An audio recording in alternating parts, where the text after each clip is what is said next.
Em nome do Pai, e do Filho, e do Espírito Santo. Amém.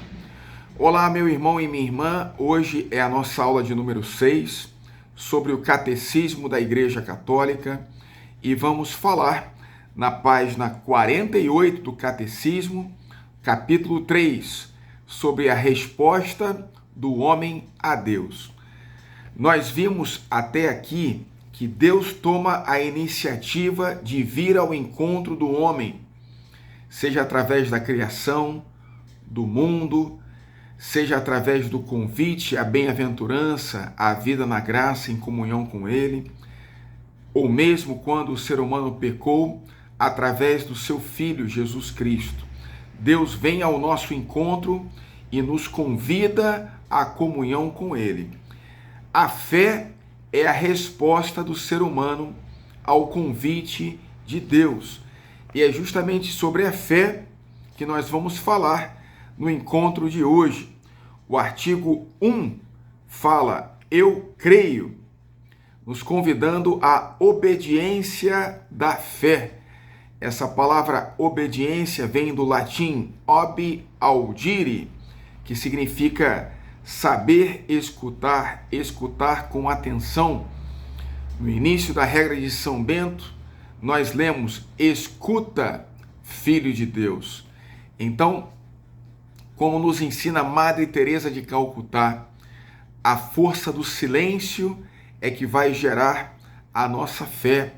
O caminho simples de Madre Teresa diz, o fruto do silêncio é a oração. O fruto da oração é a fé. O fruto da fé é o amor. O fruto do amor é o serviço e o fruto do serviço é a paz. Tudo se inicia com o silêncio, com a nossa capacidade de ouvir a voz de Deus que deseja nos falar dentro do nosso coração, no nosso íntimo, nos convidando a agir com coragem, agir com coração.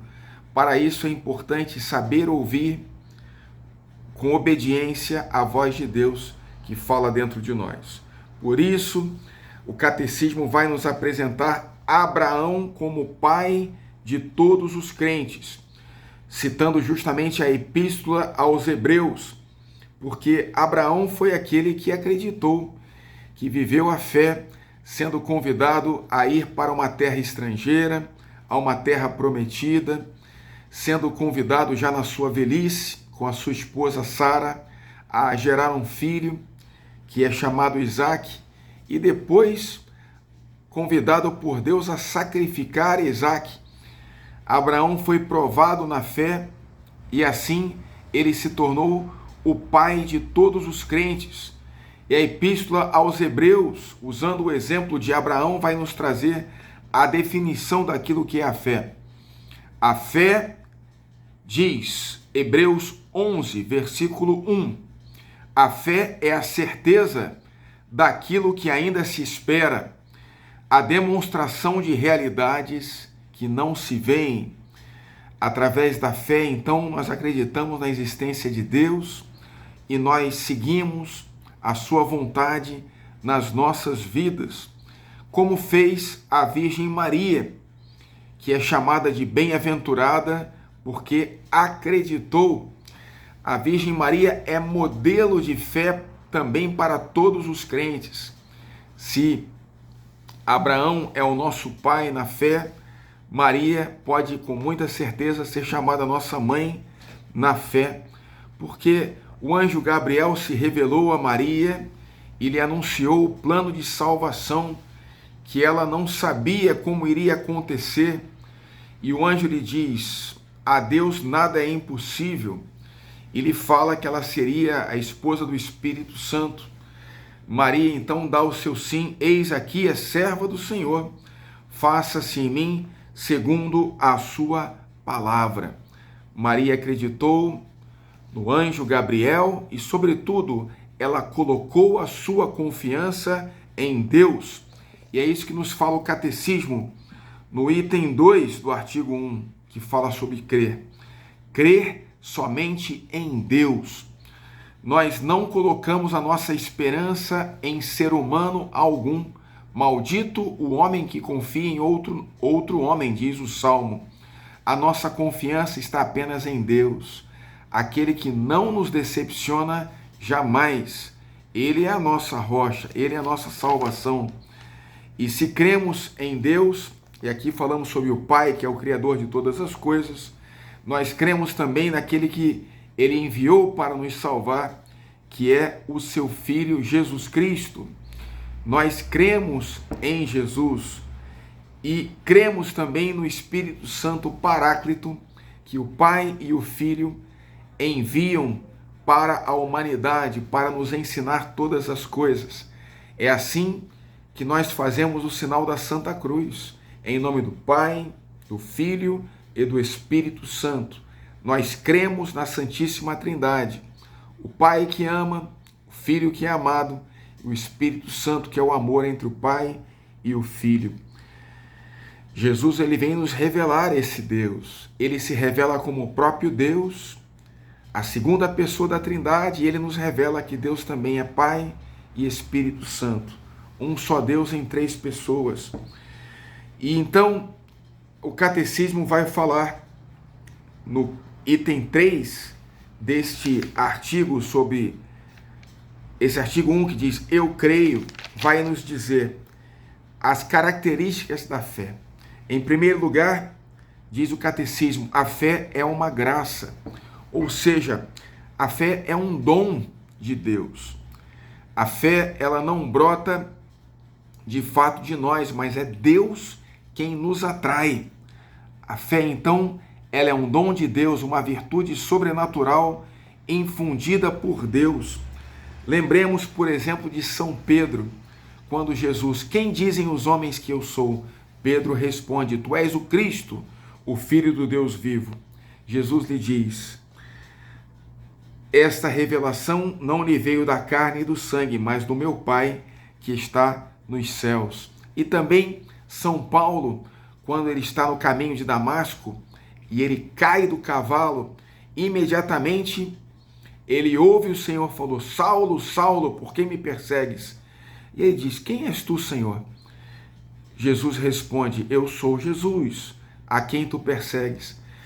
Paulo ali ele já tem uma ciência infusa, ele recebe o dom da fé, ele passa a acreditar, já chama Jesus de Kyrios, Senhor, e já começa a obediência na fé, a escutar a vontade de Deus, a vontade de Jesus, que lhe convida a ser batizado. A fé, diz o Catecismo, também é um ato humano. O Catecismo nos fala no parágrafo 155, na fé, a inteligência e a vontade humanas cooperam com a graça divina. Crer é um ato de inteligência que assente à verdade divina, amando da vontade movida por Deus, através da graça. A fé, portanto, é um ato humano. Nós somos capazes de crer e para isso precisamos usar a nossa inteligência, a nossa razão, como diz São Pedro. 1 Pedro, capítulo 3, versículo 15. Estejais sempre prontos a dar as razões da vossa esperança. Nós cremos então com a nossa inteligência, meu irmão e minha irmã, porque a fé, ela procura compreender. A fé, ela está unida, portanto, à ciência, como duas asas que nos conduzem ao caminho da verdade. É o nome de uma encíclica do Papa João Paulo II, Fides et Ratio, a fé e a razão. O Catecismo vai nos falar também na página 53 sobre a liberdade da fé, porque para que o ato da fé seja humano, o homem deve responder a Deus crendo por livre vontade. É aquilo que nos ensina Santo Agostinho. O Deus que te criou sem ti não poderá te salvar sem ti. Então, a fé, ela é uma resposta livre do ser humano ao chamamento, ao convite de Deus. E a fé também é uma necessidade. É necessário, para obter a salvação, crer em Jesus Cristo e naquele que o enviou. sem a fé é impossível agradar a Deus, diz a carta aos Hebreus, capítulo 11, versículo 6. E nós somos convidados ao combate da fé, a perseverar na fé até o fim, a proteger essa fé, guardá-la, alimentá-la, como o fogo de uma vela que precisa ser protegido do vento, que precisa ser alimentado para não morrer. Nós devemos alimentar a nossa fé com a vida de oração, com a leitura da palavra de Deus, com a adoração ao Santíssimo Sacramento, fazendo retiros de tempos em tempos. Então, a fé, ela deve ser trabalhada, ela é uma decisão da vontade. Como diz São Paulo, eu combati o bom combate, terminei a carreira, eu guardei a minha fé. Nós também somos convidados a guardar a nossa fé, combater o combate da fé, na certeza de que, como diz o catecismo, a fé é a antecipação da vida eterna, porque através da fé nós já estamos vivos para Deus, como diz São João, capítulo 3, versículo 16. De tal modo Deus amou o mundo, que nos deu seu Filho único. Todo aquele que nele crer terá vida eterna, jamais vai perecer. Então, pela fé, ainda que que estejamos caminhando aqui na terra, nós já estamos vivos para Deus, nós já gozamos do céu dentro de nós. Pela intercessão da Virgem Maria, abençoe-vos o Deus Todo-Poderoso, Pai e Filho e Espírito Santo. Amém.